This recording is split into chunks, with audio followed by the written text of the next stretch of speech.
नमस्कार दोस्तों, प्रखर इंडिया यूट्यूब मंच पे आपका स्वागत है। बिहार विधानसभा चुनाव के लिए बिगुल बज चुका है। बिहार विधानसभा चुनाव के लिए एक तरफ इंडिया गठबंधन है, दूसरी तरफ एनडीए गठबंधन है। दोनों गठबंधन की तरफ से पूरी की पूरी ताकत झोंकी जा रही है। बीजेपी और जेडीयू की सरकार है। बीजेपी और जेडीयू से लड़ने के लिए आरजेडी किन महिला नेताओं को मैदान में उतारने जा रही है, इस वीडियो के माध्यम से आपको बताने जा रहे हैं। आपकी जो भी राय हो, आप अपनी राय को कमेंट करके जरूर बताइए किसकी सरकार बननी चाहिए। तेजस्वी यादव उप मुख्यमंत्री रहे हैं 2 बार। नीतीश कुमार लगातार पलटासन का गेम खेलते रहते हैं। अभी एक सर्वे आया हुआ है दोस्तों, जिसमें नीतीश कुमार को लोग नहीं चाहते मुख्यमंत्री बने, यानी कि मुश्किल से बहुत कम लोग चाहते हैं, 10-12% लोग चाहते हैं। लेकिन बीजेपी और आरजेडी की मजबूरी ऐसी बन जाती है कि मुख्यमंत्री के पद पर नीतीश कुमार को बैठाना पड़ता है। इसके लिए प्रशांत किशोर ने एक आह्वान भी किया है कि नीतीश कुमार को ऐसा धूल चटाओ कि नीतीश कुमार को एक भी सीट ना आए, ताकि उनको ना तो लालटेन वाले मुख्यमंत्री बना पाए और ना तो बीजेपी वाले बना पाए। एक ही व्यक्ति लगातार बिहार की सत्ता पर काबिज है। इससे प्रशांत किशोर लगातार मेहनत भी कर रहे हैं। उनकी लोकप्रियता 15%, तेजस्वी यादव की लोकप्रियता 41%, आप समझ सकते हैं।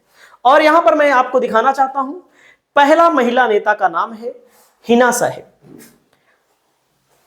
मुस्लिम चेहरा है, बिहार की राजनीति में अच्छी पैठ है और 2024 का लोकसभा चुनाव निर्दलीय के रूप में लड़ा और निर्दलीय के रूप में लड़ने से हिना साहब का भी नुकसान हुआ, आरजेडी का भी नुकसान हुआ।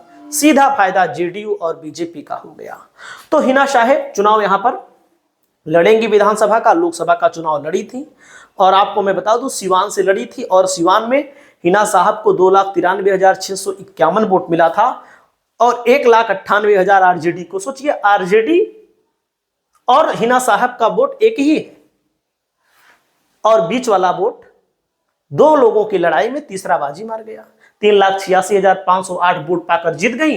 यहां पर 3 लाख 3-2 लगभग 5 लाख वोट वाली कंपनी, 5 लाख वोट वाली पार्टी विचारधारा हार गई चुनाव। तो 2 लोगों की आपस की लड़ाई में फायदा बीजेपी को हो गया और इससे अन्य सीटों पर भी आरजेडी का नुकसान हुआ था। तो हिना साहब चुनाव लड़ेंगी, ये तय है। अगला नाम आता है महिला नेत्रियों में, इनका नाम है ऋतु जायसवाल। बिहार की बहुत संघर्षशील नेता है और विधानसभा के चुनाव में पिछली बार 1500 कुछ वोटों से चुनाव हार गई थी। लोकसभा में भी 29,000 वोटों से चुनाव हार गई थी। जैसे कि मैं आपको बार बार बता चुका हूं कि कई बार बता चुका हूं कि बिहार में आरजेडी सीट नहीं कन्वर्ट कर पाई, लेकिन बिहार में लोकसभा चुनाव में भी आरजेडी ने ठीक ठाक प्रदर्शन करने की कोशिश की थी। सीटों में कन्वर्ट होना बहुत जरूरी होता है। सीटों में कन्वर्ट नहीं हुआ, इसी कारण आरजेडी की कहीं ना कहीं छवि डाउन हो गई।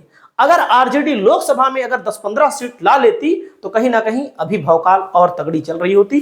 तो ऋतु जायसवाल फिर चुनाव लड़ेंगी और इनका नाम आता है। लोकसभा में भी 29-30,000 वोटों से हार गई, विधानसभा में भी हार गई, लेकिन अब चुनाव लड़ेंगी फिर से। अगला नाम आता है पासवान बिरादरी से, जिस बिरादरी से चिराग पासवान आते हैं। चिराग पासवान की बिरादरी चिराग पासवान के साथ रहती है, लेकिन अब की बार काफी भारी संख्या में आरजेडी के साथ जाने की उम्मीद है, क्योंकि तमाम पासवान को आरजेडी की तरफ से टिकट दिया जाएगा। रेखा पासवान है, पिछली बार चुनाव जीती थी, इस बार भी 2025 के चुनाव में ये मैदान में होंगी। अगला नाम आता है दोस्तों दिव्या प्रकाश है। पूर्व प्रत्याशी, तारापुर विधानसभा से रह चुकी हैं। सहराज्य परिषद की सदस्य हैं। ये भी 2025 का चुनाव लड़ने जा रही हैं। जयप्रकाश नारायण लड़े थे, हार गए थे, लेकिन फिर लड़ेंगी। मजबूत दावेदार हैं। पिछली बार चुनाव लड़ी थी, हार गई थी, लेकिन इस बार बहुत ही मजबूती के साथ तैयारी कर रही हैं, बहुत ही ज्यादा ताकत लगा रही हैं। वहीं पर दोस्तों अशोक महतो की पत्नी को भी 2025 के विधानसभा चुनाव के लिए टिकट मिलेगा।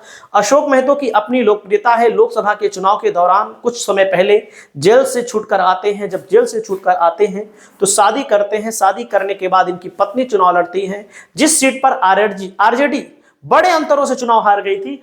बड़े मतलब कि कहने का मतलब होता है कि जहां 3 लाख 2.5 लाख से हार रही थी, केवल 60,000 वोटों से हार गए थे। तो लोकसभा लेवल के हैं, तो इनको भी आरजेडी की तरफ से टिकट दिया जाएगा। और रेखा देवी का नाम मैंने आपको बता दिया है। अगला नाम आता है बिहार बाराचट्टी से, बाराचट्टी विधानसभा से समता देवी पिछली बार चुनाव लड़ी थी। पिछली बार चुनाव समता देवी हार गई थी। अब की बार 2025 के विधानसभा चुनाव में समता देवी को टिकट आरजेडी से मिलने की पूरी संभावना है। अगला नाम है मधु मंजरी है, प्रदेश उपाध्यक्ष हैं, सह प्रवक्ता है राष्ट्रीय जनता दल की। और मैं आपको बताना चाहता हूं, आरजेडी लगातार उन चीजों पर काम कर रही है, जैसे 200 यूनिट बिजली फ्री, उद्योग धंधा की बात, पेंशन की बात, माई बहन योजना की बात, क्योंकि जिस माई बहन योजना से आप देख रहे हैं दिल्ली में सरकार बन गई और हेमंत सोरेन की सरकार बन गई। उधर बीजेपी ने सरकार बना ली महाराष्ट्र में, और उसके अलावा भी वोटर लिस्ट का खेल आप समझिए। अगला नाम आता है दोस्तों, इनका नाम है, ये है तेजस्वी यादव की बहन रोहिणी आचार्य। चुनाव लड़ी थी, 20,000 वोटों के अंतर से चुनाव हार गई थी राजीव प्रताप रूढ़ी से। तो आप लोग समझ सकते हैं, ये भी चुनाव लड़ने की संभावना है कि इनको भी आरजेडी की तरफ से मैदान में उतारा जा सकता है और जिताऊ कैंडिडेट के तौर पर।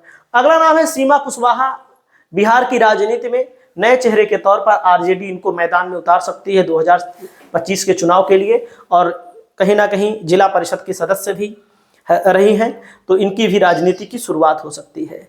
अगला नाम आता है पप्पू यादव, बीमा भारती। पप्पू यादव के खिलाफ आरजेडी ने बीमा भारती को उतारकर जो गलती की थी, उससे आरजेडी को लोकसभा चुनाव में बहुत नुकसान हुआ था, क्योंकि पप्पू यादव अपने आप में लोकप्रिय हैं।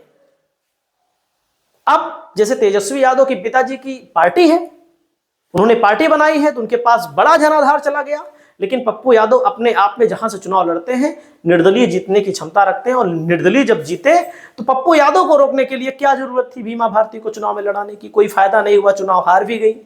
जेडीयू की विधायक थी, आरजेडी में आई थी, चलो सम्मान की बात थी, तो आप बहुत कुछ सम्मान दे सकते थे, कोई दिक्कत नहीं है। फिर उपचुनाव हुआ, आप सोचिए जिसके विरोध में खड़ी थी बीमा भारती, पप्पू यादव उन्हीं के समर्थन में विधानसभा के चुनाव में प्रचार किए, तो बीमा भारती को भी टिकट मिलेगा।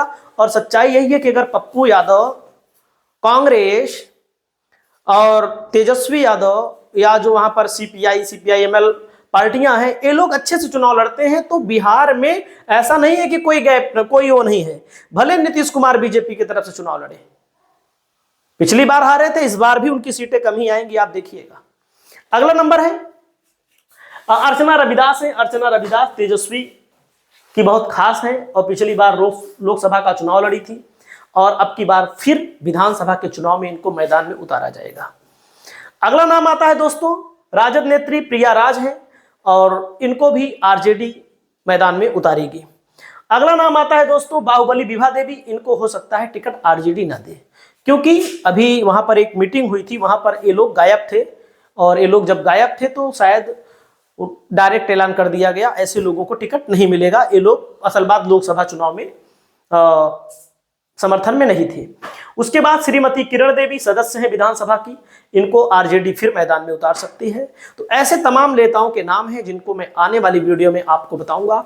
आपकी क्या राय है, आप अपनी राय को बताएं। नमस्कार।